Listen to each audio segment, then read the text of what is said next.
আল্লাহ রাব্বুল আলামিন সূরাতুল আল মায়েদা 67 নম্বর আয়াতের ভিতরে বলেন, ইয়া আইয়ুহার রাসূল বাল্লিগ মা উনজিলা ইলাইকা মির রাব্বিক وإن لم تفعل فما بلغت رسالته والله يعصمك من الناس إن الله لا يهدي القوم الكافرين কার কথা?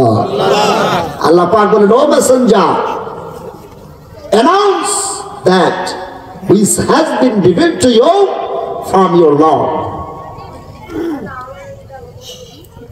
If you do not, then you have not converted his message. Allah will protect you from the people. Allah does not guide the disbelieving people. Allahu Akbar বলেন। নবী আপনি প্রচার করেন, ইয়া আইয়ুহার রাসূল, নবী বাল্লিগ মা উনজিলা ইলাইকা মির রাব্বিক, আপনার রবের পক্ষ থেকে যে বাণী, যে কিতাব আপনার উপরে নাযিল হয়েছে, মানুষের সামনে তা প্রচার করুন। যদি আপনি আল্লাহর দেওয়া নাযিল করা কিতাব অনুযায়ী এই দাওয়াতি কাজ না করেন, তাহলে আপনার রিসালাতের হক আদায় হলো না। মানুষের অনিষ্ট থেকে আল্লাহ আপনাকে হেফাজত করবে। আল্লাহ কোনো কাফের ইসলাম বিদ্বেষীকে হেদায়েত দেয় না। কথা কোন ঠিক কিনা?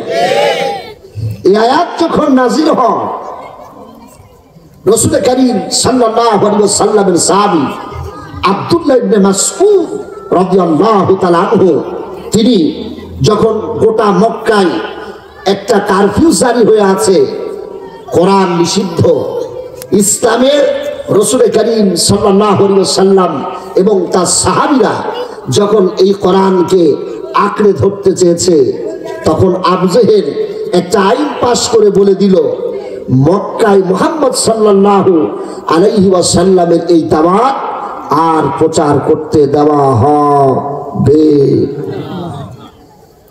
এটা কি ওখানেই শেষ? এখন আছে জগৎ, এখন আছে না নাই? আল্লাহ রাব্বুল আলামিন কোরআনুল কারীমের ভিতরে আল্লাহ পাক যখন নাযিল করে জানিয়ে দিলেন, নবী আপনি প্রচার করেন, মানুষের সামনে আল্লাহর নাযিল করা কিতাব আপনার উপরে যা নাযিল হয়েছে, মানুষের সামনে আপনি প্রচার করেন। তাবারাকাল্লাযী বিয়াদিহিল মুলকু ওয়া হুয়া আলা কুল্লি শাইইন কাদির। আল্লাহু আকবার বলেন। অতীব বরকতপূর্ণ মহান সত্তা তাবারাকাল্লাযী বিয়াদিহিল মুলক, যার হাতে জমিন এবং আসমানের ক্ষমতা, ক্ষমতা কার হাতে? ওয়া হুয়া আলা কুল্লি শাইইন কাদির, যিনি সব বিষয়ের উপরে ক্ষমতাবান। আল্লাহ পাক সেই নবীর উপরে এই কোরআন নাযিল করে বললেন, ওয়া আমিনু বিমা নুসিলা আলা মুহাম্মদ ওয়া হুয়াল হাক্কু মির রাব্বিহিম। ঈমান আনো সেই কিতাবের উপরে যা মুহাম্মদ সাল্লাল্লাহু আলাইহি ওয়াসাল্লামের প্রতি নাযিল করা হয়েছে। রাসূলকে যদি আল্লাহ এই হুকুম দেন, ইয়া আইয়ুহাল মুত্তাসির কুম ফাআনজির ওয়া রাব্বাকা ফাকাব্বির, হে কথা সাধনকারী দাঁড়াও, কুম ফাআনজির, মানুষদেরকে ভীতি প্রদর্শন করো, ওয়া রাব্বাকা ফাকাব্বির, আল্লাহর শ্রেষ্ঠত্ব ঘোষণা করো। নবী সাল্লাল্লাহু আলাইহি সাল্লামের উপরে সূরা আলাক নাযিল হওয়ার পর নবীজি ভীত সন্ত্রস্ত ছিলেন। এই জাতির মানুষ এই দায়ীর ভূমিকাকে কিভাবে নিবে, এই আল্লাহর একমাত্র কিতাব কোরআনের নির্দেশকে তারা কিভাবে ওজন করবে, কিভাবে তারা গ্রহণ করবে। নবী যখন ভীত সন্ত্রস্ত, নবী যখন আতঙ্কিত, আল্লাহ পাক বললেন, নবী আপনি কাঁথা গায়ে দিয়ে শুয়ে আছেন কেন? এই কোরআনের দাওয়াত যখন আপনি প্রচার করবেন, এই কোরআনের কথা মানুষকে আপনি বলবেন, ওরা আপনার উপরে হামলা করবে, ওরা আপনার উপরে মামলা করবে, ওরা আপনার উপর অত্যাচার করবে, জুলুম করবে। এই ভয় আপনি ঘরে বসে থাকতে পারবেন না। আল্লাহু ইয়াসুরুকা মিনান নাস, Allah will protect you from the people. Allah আপনাকে বাঁচাবে, আল্লাহ আপনাকে রক্ষা করবে। বলেন আল্লাহু আকবার, জোরে বলেন আল্লাহু আকবার। আল্লাহ পাক যখন ঘোষণা করলেন, আল্লাহর নবী জনাব মুহাম্মদ রাসূলুল্লাহ সাল্লাল্লাহু আলাইহি ওয়াসাল্লাম জাতির মানুষের কাছে ঘোষণা করলেন, ইয়া আইয়ুহান নাসু কুলু লা ইলাহা ইল্লাল্লাহু তুফলিহুন। কোরআনে আছে না নাই? আছে। বলো আল্লাহ ছাড়া কোনো ইলাহা নাই, কোনো উপাস্য নেই, কোনো মাবুদ নেই, কোনো বিধানদাতা নেই, কোনো রিজিক দাতা নেই, কোনো আইন দাতা নেই। আমরা ফেরাউনের আইন মানি না, আমরা নমরুদের আইন মানি না, আমরা মুসাইলামাতুল কাজ্জাবের আইন মানি না, আমরা আবু জাহেলের আইন মানি না, আমরা শেখ হাসিনার আমল মানি না। কথা কোন ঠিক কিনা? আমরা আইন মানবো কার? আল্লাহ। রাব্বাকা ফাকাব্বির, জাতির মানুষ সিংহ শাবকের মতো গর্জন দিয়ে বলেন লিল্লাহি তাকবীর, লিল্লাহি তাকবীর, ওয়া রাব্বাকা ফাকাব্বির। এই ঘোষণা যদি আপনি বুঝে দেন, বাধা আসবে। কালেমার দাওয়াত আপনি যদি জেনে বুঝে দাওয়াত জাতির সামনে দেন, বাধা আসবে। এজন্য সাইদি সাহেব বলতেন, আপনি যদি বঙ্গভবন, গণভবন, সেক্রেটারিয়েট আর পার্লামেন্ট এর ভিতরে দাঁড়ায় বলেন লা ইলাহা ইল্লাল্লাহ, লা ইলাহা ইল্লাল্লাহ, লা ইলাহা ইল্লাল্লাহ, এই কালেমা পড়া দেখে সচিব মন্ত্রীরা 100, 500, 1000, লাখ টাকাও আপনাকে হাদিয়া দিতে পারে। কথা কোন ঠিক কিনা? কিন্তু যে পড়ছে এই কালেমা, ও নিজে জানে না কিসের দাওয়াত সচিবালয়ের ভিতরে দিচ্ছে। আর যে 1 লক্ষ টাকা হাদিয়া দিল, 10,000 টাকা ফকিরের হাতে তুলে দিল, ও বুঝতে পারে নাই কিসের কারণে দিলাম। এই লোকটাই যদি বঙ্গভবন, গণভবন, সেক্রেটারিয়েট আর পার্লামেন্ট, সংসদের ভিতরে দাঁড়িয়ে বলে কোন বিধান মানি না, কোন আইন মানি না, কোন সরকারের সার্বভৌমত্ব ঘোষণা করি না, স্বীকার করি না, একমাত্র আল্লাহর আইন ছাড়া কোন আইন চলবে না, সংসদ শুরু হবে কোরআন দিয়ে, কোরআন দিয়ে রাষ্ট্র পরিচালনা করতে হবে। কথা কোন ঠিক কিনা? এই ঘোষণা যদি দেয়, ফকির আর ভিক্ষি পাবে? কথা বলেন, পাবে? মক্কায় আইন নিষিদ্ধ হলো। আল্লাহ নবী যখন আবু জেহেলের নিষিদ্ধ আইনকে উপেক্ষা করে কালিমার দাওয়াত দিচ্ছে, আবু জেহেল বলল, নবীর উত্তরসূরি যেখানে পাও এদের নামে মামলা দিয়ে দাও, এদেরকে গ্রেফতার করো। রসুল বসেছে কাবার এক প্রান্তে, আবু জেহেল তার লোকজন নিয়ে বসেছে কাবার আর এক প্রান্তে। রসুল এক প্রান্তে বসেছে, আবু জেহেল আর এক প্রান্তে বসেছে। কাবার দক্ষিণে বসছে রসুল, কাবার উত্তরে বসছে আবু জেহেল। নবী বলছে এই নিষিদ্ধ আইনকে উপেক্ষা করে কিভাবে এই মক্কায় কোরআন প্রচার করা যায়। আর আবু জেহেল বলছে কোরআন প্রচার করা নিষিদ্ধ, ইসলাম গ্রহণ করা নিষিদ্ধ, কিভাবে এই আইন প্রতিষ্ঠিত রাখা যায়। আবু জেহেল বলল, ওদের লোক লস্কর যেখানে পাবা 5-10 জন গ্রেফতার করে কারাগারে পাঠায় দাও, এখানে কোরআন চলবে না। আল্লাহর নবী জনাব মুহাম্মদ রাসূলুল্লাহ সাল্লাল্লাহু আলাইহি ওয়াসাল্লাম বললেন, আমার সাহাবীরা কে আসো? সিংহ শাবকের মতো আবু জেহেল এখন তার দারুণ না দোয়া বৈঠকের ভিতরে ভাষণ দেয়, আইন পাশ করছে, মক্কায় কোরআন প্রচার করা যাবে না। বিশাল জনসভার ভিতরে তার মন্ত্রী এমপিদের নিয়ে যখন আলোচনা করে, তোমাদের ভিতরে এমন কেউ কি আসো ইমানদার? আবু জেহেলের ওই মিটিং এর ভিতরে দাঁড়ায় আবু জেহেলের মুখের উপরে বলবা লা ইলাহা ইল্লাল্লাহ। আল্লাহু আকবার বলবেন না? আল্লাহু আকবার। কে আসো তোমাদের ভিতরে? আবু জেহেল যখন আইন পাশ করে, আল্লাহ ছাড়া কোন আইনের, আল্লাহ ছাড়া কোন আইন, আল্লাহ আল্লাহর বিধান সমাজে প্রতিষ্ঠিত হতে দেওয়া হবে না। তার সংসদে আবু জেহেল সভাপতির বুকের সামনে, তার মন্ত্রী এমপিদের সামনে আবু জেহেলকে দাওয়াত দিবা কোন ইলাহা নাই এক আল্লাহ ছাড়া, মুহাম্মদ সাল্লাল্লাহু আলাইহি ওয়াসাল্লাম আল্লাহ রাসূল। আর এই ঘোষণা দিলে মৃত্যু সুনিশ্চিত হয়ে যেতে পারে। কে আসো? রাসূলের একজন সাহাবী, 20 বছরের যুবক আব্দুল্লাহ ইবনে মাসউদ রাদিয়াল্লাহু তাআলা আনহু হাত উঁচু করে বলি, ইয়া রাসূলুল্লাহ, লাব্বাইক ইয়া রাসূলুল্লাহ, আমি যাব। আবু জেহেল যেখানে আমাদের একটা লোককে যদি তার পুলিশ, তার গোয়েন্দা বাহিনীর সন্ধান পায়, আমাদেরকে হত্যা করার ষড়যন্ত্র করছে, আল্লাহর আইন নিষিদ্ধ করছে, ওরা যখন চিরনীয় অভিযান চালাচ্ছে, এই মিটিংয়ে, এই সভাতে আমি আপনার সাহাবী নিচে যাব আর আবু জেহেলের সংসদের ভিতর দাঁড়ায় ঘোষণা করব লা ইলাহা ইল্লাল্লাহ। সাহাবীরা বলল, তুমি কিন্তু আর জীবন্ত ফিরে আসতে পারবে না। আব্দুল্লাহ ইবনে মাসউদ বলল, মৃত্যুর ভয় কোন ইমানদার করতে পারে না। الذين آمنوا منكم وعملوا الصالحات ليستخلفنهم في الأرض كما استخلف الذين من قبلكم। আল্লাহ ওয়াদা করেছেন, যদি ইমানদার হও আর সৎ কর্মশীল হও, নেতৃত্ব জায়গায় আমি আল্লাহ তোমাদেরকে বসাবো। সুবহানাল্লাহ বলবেন না?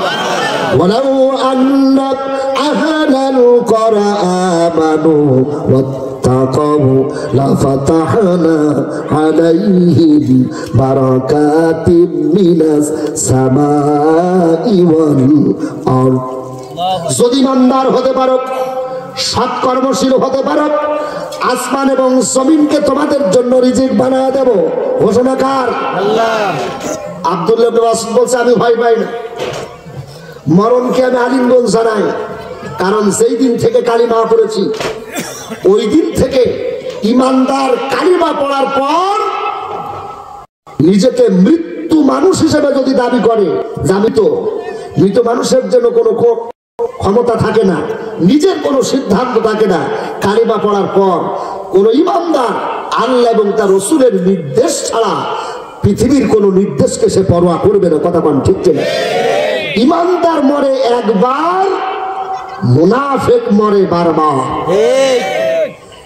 বারবার বলেছে ইসলামী আন্দোলন, জামাত ইসলামী বাংলাদেশের নেতা কর্মীদের যখন ফাঁসি দিয়েছে, তাদেরকে বলেছে যদি রাষ্ট্রপক্ষের কাছে আত্মসমর্পণ করেন, আমরা আপনাদেরকে মাফ করে দেব।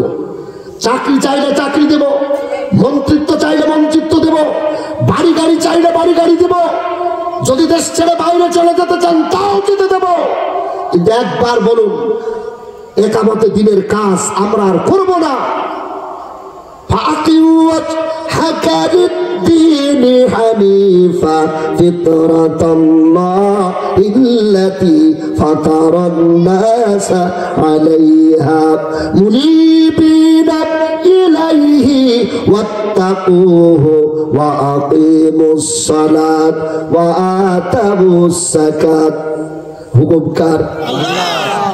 যারা মুনিবের গোলাম হবে, মুনিবিনা ইলাইহি ওয়াত্তাকুহু, যারা আল্লাহর কাছে নিজেকে সমর্পণ করবে, রাসূলের উম্মত বলে ঘোষণা করবে, ভয় যদি পায় এক আল্লাহকে ভয় পাবে, পৃথিবীর কোন মৃত্যুকে ভয় পাবে না, পৃথিবীর কোন শাসক আর অত্যাচারকে পরোয়া করবে না। কথা বল ঠিক না? তারা কিন্তু পরোয়া করে নাই, হাসতে হাসতে ফাঁসির বংশে চলে গেছে। তাদের পৃথিবীর কোনো উপঢৌকন, পৃথিবীর কোনো ফ্যাসিলিটি তাদের ইমাম থেকে সরাতে পারে নাই। আমরা মনে করি এই মানুষগুলা আল্লাহর জান্নাতি মানুষ। কথা বল ঠিক কিনা?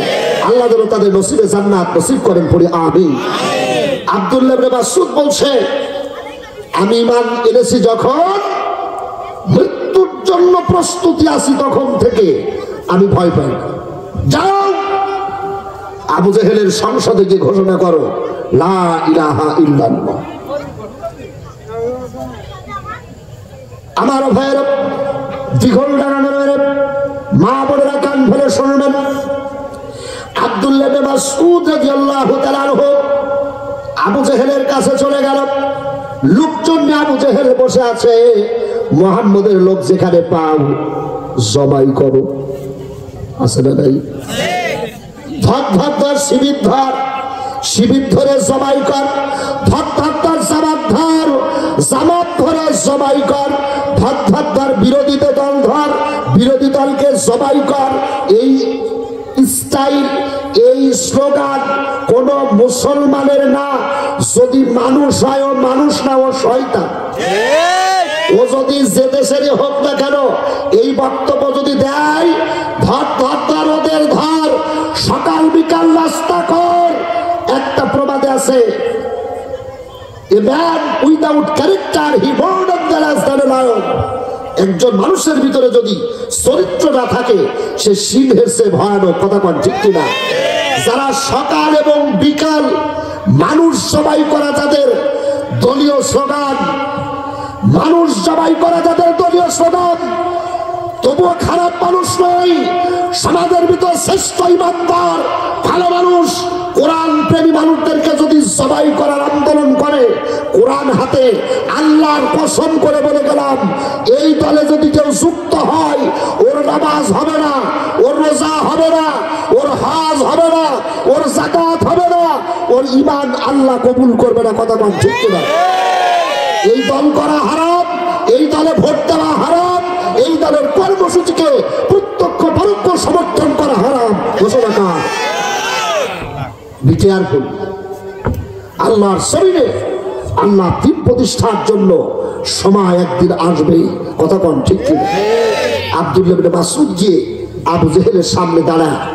দূর থেকে আবু জেহেলকে একজন নক করছে, আবু জেহেল কাবিরা অ্যাসোসিয়েট মুহাম্মদ রাসূলুল্লাহ সাল্লাল্লাহু আলাইহি সাল্লাম, he is a associate Abdullah ibn Masud. Look at him. Abu Jahl তাকায়, দেখো যাদেরকে খুঁজে বেড়াচ্ছি ওই দেখো আব্দুল্লাহ ইবনে মাসউদ।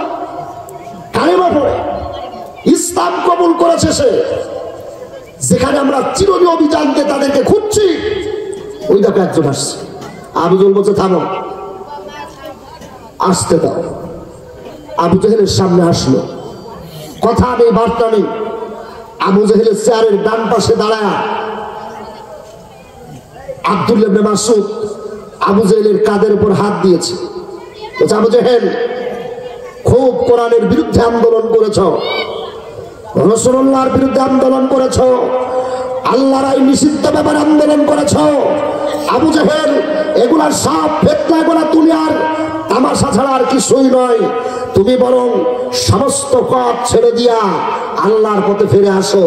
আমি তোমার সংসদে, আমি তোমার পার্লামেন্টে, তোমার মন্ত্রী, তোমার এমপি, তোমার সংসদ সদস্য, সচিব এবং তোমার গোয়েন্দা বিভাগের সামনে তুমি সভাপতি, তোমাকে সাক্ষী রেখে আমি ঘোষণা করছি, সব দল ছেড়ে দাও, পড়ে নাও লা ইলাহা ইল্লাল্লাহু মুহাম্মাদুর রাসূলুল্লাহ। এই ঘোষণা দিতে গিয়ে যদি জান যায়, যদি শহীদ হতে হয়, যদি মৃত্যুবরণ করা লাগে, যদি শাহাদাতের তামান্না কোন ইমানদার যুবকের ভিতরে থাকে, কোন ইমানদার মুরব্বীর ভিতরে থাকে, কোন ইমানদার মা বোনদের ভিতরে থাকে, মৃত্যু থেকে ভয় দেখাতে পারে না। কথা বল ঠিক না? আমরা কোরআনের জন্য বাঁচতে চাই, আমরা এই কোরআন নিয়ে মরতে চাই, এই কোরআন থেকে আমাদেরকে দূরে সরাতে চাই। কাফের বেঈমান মুনাফিকের দল আজকের দিগলডাঙ্গা তাফসীরুল কোরআন মাহফিলের তাওহীদি জনতা, এই কোরআনের জন্য যারা বাঁচতে চায়, এই কোরআনের জন্য যারা মরতে চায়, শাহাদাতের তামান্না যাদের কলিজার ভিতরে, দুহাত তুলে আল্লাহ পাককে দেখাও।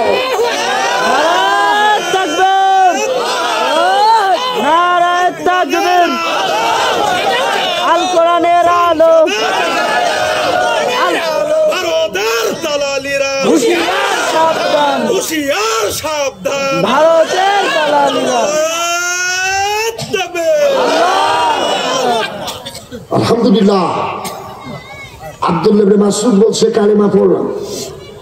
আবু জেহেল বলছে, Abdullah, how dare you say that? Who are you? Do you know am I who? What's my reputation? I am Prime Minister in Iraq. You are associating little political organization in Iraq. I am powerful leader. Do you know? Then I can punish you in this situation because power. আমার হাতে ক্ষমতা। তুমি একটা ছোট দলের নেতা, একটা কর্মী, আমি ইচ্ছা করে তোমাকে মারতে পারি, তোমাকে শেষ করতে পারি। তোমার এত বড় সাহস কিভাবে হয়? আমার সংসদে ঢুকে আমার পার্লামেন্টের ভিতরে ঘোষণা করো আল্লাহ এক, রাসূল আমাদের নেতা। এইটা তো মানতে পারবো না। এইটাকে ধ্বংস করার জন্য আমরা সংগঠন তৈরি করি। এরকম তাগুতি শক্তি, মুনাফিকি শক্তি সংগঠন বাংলার জমিনে আছে না? এই দল করা হারাম। কসম করলাম এই কোরআন হাতে, ওই দল করা হারাম, হারাম, হারাম। আমি আনন্দে তাফসীরুল কোরআন মাহফিলে বলেছি, গোটা বাংলার জমিনে মেসেজ দিচ্ছি, এই দলে যাবেন না, এই দলের মিছিলে তাকবীর স্লোগান দিবেন না, নিজে ভোট দেবেন না, কাউকে দিতেও দেবেন না। কারণ ওরা এদেশের, ওরা হলো ইন্ডিয়ার গোয়েন্দা সংস্থা। ওরা নরেন্দ্র মোদীর 5 গোলাম গোলাম গোলাম কথা বলতে পারে। ও দল করা যাবে না। ওদের টার্গেট বিসমিল্লাহির রহমানির রহিম। সংবিধানে থাকা যাবে না। যারা সংবিধানে বিসমিল্লাহ থাকতে দিতে না চায় তাদের দলের কর্মীরা হজও করে, যাকাতও দেয়, মসজিদের সভাপতি হয়, সেক্রেটারি হয়, ঘাট ধোতা পাইবে। কোরআনের বিরুদ্ধে তুমি আন্দোলন করবা আর মসজিদের সভাপতি বা ঘাট ধোতা পাই দিতে না পর্যন্ত। إنما يأمر مساجد الله من آمن بالله واليوم الآخر أقام الصلاة وآتوا الزكاة ولم يخشى إلا الله। মসজিদে, মাদ্রাসায়, ধর্মীয় জায়গায় দায়িত্ব পাবে 5 শ্রেণীর গুণ বিশিষ্ট মানুষ, যারা ইমানদার, পরকাল বিশ্বাসী, 5 ওয়াক্ত নামাজ পড়ে, সম্পদশালী হলে যাকাত দেয়, আল্লাহ ছাড়া কাউকে ভয় পায় না। কথা বল ঠিক কিনা? মসজিদের ইমাম সাহেব খুতবা দেয়, হকের সভাপতি হিন্টস দেয়, বি কেয়ারফুল, তুমি তো জানো আমি কিন্তু সুদখোর। সুদের বিরুদ্ধে ওয়াজ করবা তো বেতন কমাই দেবো, ঘুষের বিরুদ্ধে বক্তব্য দিবা তো চাকরি শেষ করে দেবো। খবরদার এই কাজ করবা না। খতিব সাহেবদেরকে বলি, ভাই ওই হারাম খোরদের আর ভয় পাওয়ার কোনো কারণ নাই। বক্তব্য দেন, মদখোর, জিনাখোর, সুদখোর, ঘুষখোর, লম্পট, ইসলাম বিরোধী, কোরআন বিরোধী কোন শত্রু লোক মসজিদে যেন আর চান্স না পায়। এই হারাম খোররা বাংলাদেশের সভাপতি চেয়ার নিতে গিয়ে অসংখ্য কোরআনের মাহফিল তারা নিষিদ্ধ করেছে। কথা বল ঠিক না? নামাজ নাই, রোজা নাই, আল্লাহ নাই, পরকাল নাই, হারাম খোরগুলা হবে তাফসীর মাহফিলের সভাপতি আর কোরআনের বক্তব্য দিতে হবে, আর ডান পাশ থেকে মাইক কিনে নেই। হুজুর এটা কিন্তু আমার দলের বিরুদ্ধে যাচ্ছে। আমি বলি নাম কিন্তু নাম, লক্ষ লক্ষ টাকা খরচ করে জনগণ কোরআন শুনতে চায়, তোর দলের বিরুদ্ধে যায়, তোর হারাম খোর, তোকে ওই দল করতে বলিস কে? যেই দল কোরআনের বিরুদ্ধে থাকে, তুই কোরআনের বিরুদ্ধে দল করে কোরআনের মাহফিলের সাথে সিদ্ধান্ত করিস, তোর সাহসটা কি? কথা বল ঠিক ঠিক। আব্দুল্লাহ ইবনে মাসউদ বলছে, আবু জাহেল দাওয়াত তোমার দিয়ে দিলাম। আবু জাহেল বলল, মরণ কিন্তু তোমার কাছে। কিতাবের ভিতরে এসেছে আল্লাহ রাব্বুল আলামিন বলছেন, ইমানদার ভয় করো না। এইবার তুমি ঘোষণা করো, কুলিল্লাহুম্মা মালিকাল মুলকি তুতিল মুলকা মিম্মান তাশা ওয়া তাওসিউল মুলকা মিম্মান তাশা ওয়া তুইসসু মান তাশা ওয়া তুযিল্লু মান তাশা ওয়া বিয়াদিকাল খায়র। বলো, সার্বভৌমত্বের মালিক আল্লাহ। তুমি যাকে ইচ্ছা ক্ষমতা দাও, যাকে ইচ্ছা ক্ষমতা কেড়ে নাও, যাকে ইচ্ছা সম্মানিত করো, যাকে ইচ্ছা বেইজ্জতি করো। কল্যাণ কার হাতে? সবাই বলেন কল্যাণ কার হাতে? তুমি সকল ক্ষমতার উৎস তোমার কাছে, আমি তোমাকে ছাড়ার ভয় পাই না। আব্দুল্লাহ ইবনে মাসউদ যুবক মানুষ, দাওয়াত দিয়ে সিনা টান করে দাঁড়ায় আছে। আবু জাহেলের সাগরেদরা বলল, আবু জাহেল তুমি যদি অনুমতি দাও, I would have cut off your head. ওর তোর মাথা আমি নামাই দেবো। নাউজুবিল্লাহ বলবেন না? ওদের একটা টার্গেট, যেই দেখে কোরআন হাদিসের দলিল দিয়ে মিলে যায় তখন বলে হুজুর ধরে ঠেঙা। কারণ ওদের দলের বিরুদ্ধে চলে যাচ্ছে, ওদের কাছে আর কোনো যুক্তি নেই। কারণ আল্লাহর কোরআনের উপরে কোনো যুক্তি কিয়ামত পর্যন্ত কেউ আবিষ্কার করতে পারবে না। কথা কোন ঠিক কিনা? যা আল হক ওয়া যাহাকাল বাতিল ইন্নাল বাতিলা কানা যাহুকা। সত্য সমাগত, মিথ্যা অপসৃত, চিরকাল মিথ্যার উপরে সত্যর বিজয় হবে। চলে বলেন সুবহানাল্লাহ। আবু জেহেল, তুমি যদি অনুমতি দাও আমরা তার কল্লাটা নামায় দিই। আবু জেহেল বলল, তোমাদের আগে মারা যাবে না, যেহেতু আমার সামনে ইমানের দাওয়াত দিয়েছে, প্রথম উদ্বোধন আমাকেই করা লাগবে।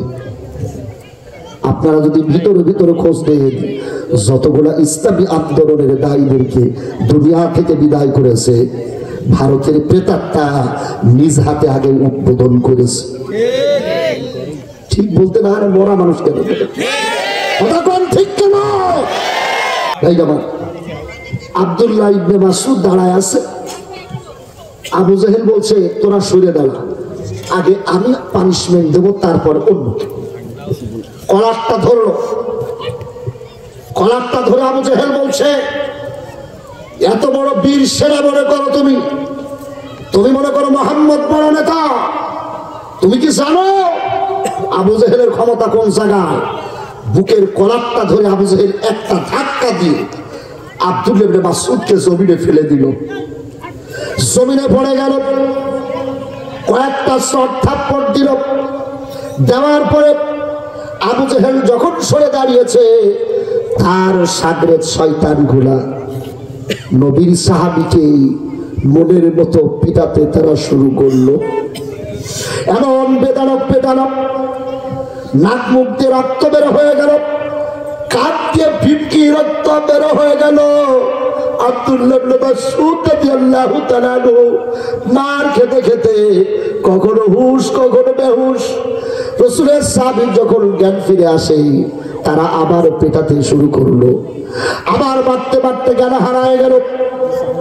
কয়েকবার মারার পর নবীর সাহাবীর যখন আর কোনো জ্ঞান নেই, কাফেররা বলল, আব্দুল্লাহ মারা গেছে। আল্লাহ পাক কোরআনের কারিমের ভিতরে বলছেন, ওয়ালা তাহসাবান্নাল্লাযীনা কুতিলু ফি সাবিলিল্লাহি আমওয়াতা বাল আহইয়াউ ইনদা রাব্বিহিম ইয়ারযুকুন। যারা আল্লাহর পথে জীবন নেয়, যারা আল্লাহর পথে শাহাদাত বরণ করে, তারা মৃত্যুবরণ করে না, আল্লাহর পক্ষ থেকে তাদেরকে রিজিক দেওয়া হয়। নবীর সাহাবী বেহুশ পড়ে আছে। সব কাফেরেরা বলল, আব্দুল্লাহ মারা গেছে। আর তাকে বাড়তে বাড়তে যখন তারা চলে যায়, একজন মানুষ যখন মারাই যায়, তাকে আঘাত করাও যা, না করাও তা। কথা কোন ঠিক কিনা? আমরা 2006 সালে কি দেখলাম? 28 অক্টোবরে 6 জন ভাইকে তারা লোকে বৈঠা দিয়ে হত্যা করলো। জসিম ভাইকে পিটাতে পিটাতে চোখ নাক মুখ দিয়ে যখন রক্ত বের হয়ে গেল, জসিম ভাই যখন জমিনে পড়ে গেল, লোকে বৈঠা দিয়ে জসিম ভাইকে তারা শহীদ করলো। আর একজন 10 জন মুনাফিক ভারতের 5টা গোলাম, তারা মনে করলো জসিম মরে যায় নাই, মৃত্যু মানুষকে তারা সুনিশ্চিত করলো। কেউ রিপোর্ট দিল জসিম শাহাদাত বরণ করেছে, আর বেঁচে নাই। He has died, he has martyred, শাহাদাত বরণ করেছে, মারা গেছে। মরণ ব্যক্তি, মৃত্যু ব্যক্তির উপরে এই পৃথিবীতে আবু জেহেল কোনোদিন লিপ্ত করে নাই। আবু জেহেলের প্রেতাত্মা, আওয়ামী লীগের দোসর শয়তানেরা আমার জসিম ভাইয়ের লাশের উপরে, মরা লাশের উপরে তারা কয়েক ঘন্টা ডান্স দিয়েছে। গল্প বলছি না সত্য? গল্প না সত্য? ডান্স দিল। এই পৃথিবীতে মৃত্যু মানুষের উপরে নৃত্য করতে পারে। এরা ফেরাউন, এরা নমরুদ, এরা আবু জেহেল, এরা নিশ্চিত ভাবে মুসলমানদের শত্রু ছাড়া এরা কখনো বন্ধু হতে পারে না। কথা কোন ঠিক না? আমরা এদের বিরুদ্ধে এখন সচ্চর, প্রয়োজনে জান দেব, ইসলামের জন্য শহীদ হব, কিন্তু ওই জিনিস আর ক্ষমতায় যেন বাংলাদেশে আর আসতে না পারে। কত ঠিক না? সারা দেশের মানুষ ঐক্যজোট হবে, সারা দেশে বেঁধেছে জোট, আর দেবে না নৌকায় ভোট। কথা কন ঠিক না? নৌকা ফুটো হয়ে গেছে। 16 বছর ইসলামী আন্দোলনের উপরে জুলুম করলে বললে আমার ক্ষমতা আর কেউ নিতে পারবে না, কিন্তু দেখা গেল 16 বছর 5.5 লক্ষ মানুষের বিরুদ্ধে মামলা দিলে এরপরও তারা এই জমিনে টিকে আছে না নাই? আর তোমার ক্ষমতা গেল 45 মিনিটও বাংলার জমিনে থাকতে পারো না। কথা কন ঠিক না? আবু জেহেল মারার পরে দাঁড়াস, ওরা মারলো মনের মতো। কেউ বলল আব্দুল্লাহ মারা গেছে, চলে গেল। কয়েক ঘন্টা পর, 2-3 ঘন্টা পর আব্দুল্লাহর জ্ঞান ফিরে আসলো। আল্লাহ নবী বসে আছেন। আব্দুল্লাহ ইবনে মাসউদ রাদিয়াল্লাহু তাআলা আনহু যখনই জ্ঞান ফিরল, আস্তে আস্তে করে হাঁটতে হাঁটতে রক্ত মাখা শরীর নিয়ে নবীজির যেই মজলিস থেকে, যেই ইজলাস থেকে শপথ করে এসেছিল আমি প্রয়োজনে শহীদ হব, আবু জেহেলের পার্লামেন্টে কালিমার দাওয়াত দিয়েই ছাড়বো। সুবহানাল্লাহ বলে নবীজি গোল হয়ে সাহাবীরা বসে আছে। 2 সাহাবীর কাদের মাঝখান দিয়ে নবীর সাহাবী আব্দুল্লাহ ইবনে মাসউদকে দেখা যায়। নবীজি বলছেন, ও আমার সাহাবীরা একটু সরে যাও, আমার আব্দুল্লাহ আসছে। আব্দুল্লাহ যখন টাউনে পড়ে যাচ্ছে, প্রায় কখনো হুশ কখনো বেহুশ, আধা মরা মানুষ, হাঁটতে হাঁটতে কষ্ট করে আসছে। নবীজি 2 জন সাহাবীর কাদের মাঝখান দিয়ে আব্দুল্লাহকে যেই দেখেছে, নবীর চোখ দিয়ে ঝরে পানি বের হয়ে যায়। আমার দিগলটাকে গ্রামের যুবক ভাইয়েরা কলিজার মতো করে ভালোবাসে আপনাদেরকে। প্রত্যেক ঘরে ঘরে আব্দুল্লাহ ইবনে মাসউদের মতো ইমানের শক্তি নিয়ে আগামী দিনে বাংলাদেশে ময়দানে রাখতে হবে। জিবরাইল এসে আল্লাহ নবীর কাছে যেমন যে রাসূলুল্লাহ, আল্লাহ রাব্বুল আলামিন আপনাকে সালাত দিয়েছে। সুবহানাল্লাহ। নবীজি ওই যে যুবক আব্দুল্লাহ আসছে, আল্লাহ পাক এই মাত্র আব্দুল্লাহর ব্যাপারে সিদ্ধান্ত হয়েছে আরশের মালিক যদি সিদ্ধান্ত নেয়, ওই সিদ্ধান্তকে পরিবর্তন হতে পারে, কথা বলতে পারে। আব্দুল্লাহকে শোনায় দেন, আল্লাহ রাব্বুল আলামিন আব্দুল্লাহর জন্য জীবন্ত ঘোষণা দিয়েছে, আব্দুল্লাহ আল্লাহর জান্নাতে চলে যাবে। সুবহানাল্লাহ বলবেন না? আল্লাহু আকবার। আমরা মনে করি 28 অক্টোবরে জসিম ভাই সহ যাদেরকে হত্যা করা হয়েছে, যাদেরকে শহীদ করা হয়েছে, এরা যদি ইসলামের জন্য জান দিয়ে থাকে, ইসলামের জন্য রক্ত দিয়ে থাকে, বাংলার জমিনে কোরআনের সংসদ কায়েমের আন্দোলন করার জন্য পল্টনে যেয়ে থাকে, আর তারা যদি বাতিলের আগ্রাসনের শিকার হয়, অবশ্যই অবশ্যই অবশ্যই আল্লাহর ইচ্ছায় তারা জান্নাতে চলে গেছে। কথা বল ঠিক না? আমার ভাই, নবীজি বলছে ওপরের সিদ্ধান্ত। জিবরাইল বলে, হুজুর সে যে নিয়াত করছিল শহীদ হবে, আল্লাহ পাক তার এইটাকে কবুল করেছেন। আব্দুল্লাহ মারা যাবে, আল্লাহ পাক তাকে জান্নাতের কাতারে, শহীদের কাতারে কবুল করে দেবে। সুবহানাল্লাহ। আব্দুল্লাহ কাছে আসলো। আল্লাহ নবী বলছে, আব্দুল্লাহ রে, তোমার গায়ে অবস্থা কেন? তোমার মাথায় রক্ত, বুকে রক্ত, দাঁতে রক্ত, এত নির্বাক ভাবে আব্দুল্লাহ রে তোমারে কে মারলো? আব্দুল্লাহ আসমানের দিকে তাকায় বলে, নবীজি ওই আল্লাহর নামে কসম করে বলছি, যেই দিন থেকে ঘোষণা করেছি লা ইলাহা ইল্লাল্লাহ মুহাম্মাদুর রাসূলুল্লাহ, যেদিন থেকে ঘোষণা করেছে এই কালেমা, সেই দিন থেকে আমার স্বপ্ন হলো আল্লাহুম্মা রযুকনি শাহাদাতান ফি সাবিলিক ওয়াজআল মাউতি ফি বালাদি রাসূলিক। আল্লাহ আমাকে যেন শাহাদাতের মৃত্যু দান করে।